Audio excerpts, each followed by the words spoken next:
आज सकाळी त्यांची प्रतिक्रिया अशी होती, म्हणजे अहंकार बघा किती, माज किती आहे। या सगळ्या बैठकीमध्ये धनंजय मुंडे सुद्धा तिथं होते, त्यामुळे आता त्यांना सुद्धा सहआरोपी करून पारदर्शक पद्धतीने एन्क्वायरी होण्याची जरूरत आहे। धनंजय मुंडे यांचा अखेर राजीनामा झाला, तुम्ही आक्रमक भूमिका सकाळी घेतली होती, त्यानंतर मुख्यमंत्र्यांनी आपली भूमिका मांडली, राजीनामा स्वीकारल्याचं म्हणतात। सामान्य लोक, महाराष्ट्रातले लोक जाती धर्माच्या पलीकडे जाऊन एका युवा सरपंचाचा जो मर्डर झाला होता त्या परिवाराला न्याय मिळावा यासाठी लढा हा सामान्य लोकांनी आणि देशमुख परिवाराने त्या ठिकाणी केला।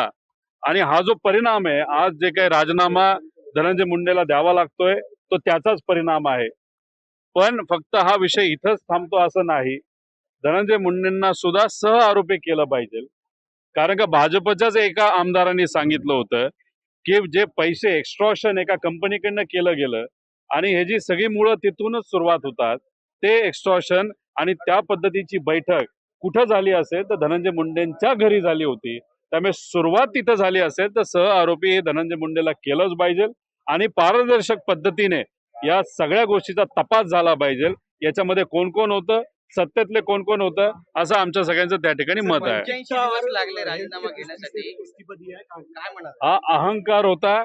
सरकारला असं वाटतं की एवढे जास्त आमदार त्यांचे निवडून आलेले आहेत की लोकांनी विरोध करू, आंदोलन करू, विरोधी पक्षातल्या आमदारांनी विरोध करू, नाही तर आंदोलन करू, काही फरक त्यांना पडत नव्हता।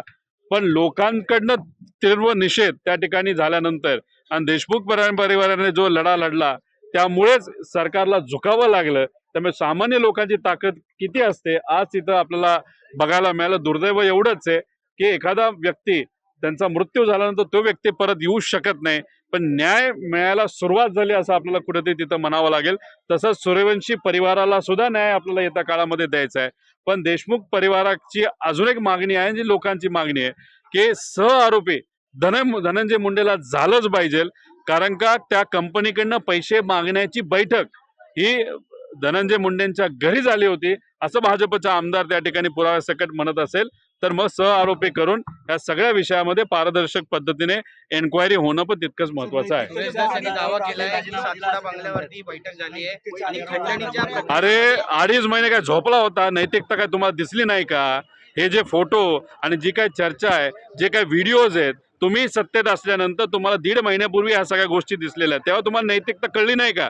आज नैतिकतेचे त्या ठिकाणी पतंग तुम्ही उडवायला लागलेला आहे। आज झोपेतून तुम्ही जागा झाला आहात, लोकांनी तुम्हाला जागा केलेलं आहे, म्हणून आज तुम्ही तिथं राजीनामा देता। याच्या आधी काय तुम्ही पतंग उडवत बसलेला का, टाइमपास करत होता का? त्यामुळे आज नैतिकतेच्या गोष्टी त्यांनी कुठे करू नये। लोकांनी दबाव वाढवला, सामान्य लोकांचा दबाव त्या ठिकाणी असल्यामुळे वातावरण हाताच्या बाहेर गेल्यानंतर जे फोटो काल आले त्यामुळे लोक भावनिक झाले आणि त्यामुळेच त्यांना तिथं झुकावं लागलं, गुडघ्यावर यावं लागलं। आणि फक्त हे कोणामुळे झालं असेल तर सामान्य लोकांनी देशमुख परिवाराने जो लढा लढला याचाच परिणाम आज जो राजीनामा घ्यायला लागतो। त्यामुळे सरकारली क्रेडिट त्याचं घेऊ नये आणि धनंजय मुंडे तर मुळीच घेऊ नये क्रेडिट की मी नैतिकता बघून त्या ठिकाणी राजीनामा देतो। कारण 3 महिने तुम्ही फक्त टाइमपास केला, अहंकार दाखवला आणि सामान्य लोकांनी तुमचा अहंकार मोडला, हे मात्र त्या ठिकाणी खरं आहे। धनंजय मुंडे यांनी ट्विट केलंय, म्हटलंय की वैद्यकीय कारणास्तव तुम्ही वैद्यकीय कारण ते समोर हे बघा, आता त्यांनी कुठलेही कारण दिली तरी लोकांना माहिती आहे की त्यांना राजीनामा का द्यावा लागला। लोकांच्या लढ्यासमोर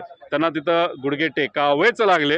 ही सामान्य लोकांची ताकद आहे, हेच आम्ही लोकांना सांगतो की तुमची ताकद फार मोठी आहे। आणि हा जो परिणाम आज आहे फक्त सामान्य लोक आणि देशमुख परिवार आहे, तसंच सूर्यवंशी परिवाराला सुद्धा आपला न्याय द्यायचा आहे। आणि महाराष्ट्रातल्या सामान्य लोकांचं जे काय आज अडचणी आहेत त्याच्यामध्ये महिलांचे अत्याचार असू दे तर कुठेही लोकांनी विषय हातात घेतल्याशिवाय हे मार्गी लागणार नाही आणि विरोधी पक्षांनी सुद्धा एकत्रित येऊन सामान्य लोकांच्या वतीने लढावं लागेल। पण धनंजय मुंडेंना जर वाटत असेल की राजनीतीमधला विषय संपला, आमचं असं मत आहे की भाजपच्याच काही लोकांनी सांगितलेलं आहे आणि आमचंही मत आहे की या सगळ्या बैठकीमध्ये धनंजय मुंडे सुद्धा तिथं होते। त्यामुळे आता त्यांना सुद्धा सहआरोपी करून पारदर्शक पद्धतीने एन्क्वायरी होण्याची जरूरत आहे। त्यांनी म्हटलं होतं की अशा घटना महाराष्ट्रात घडतच असतात।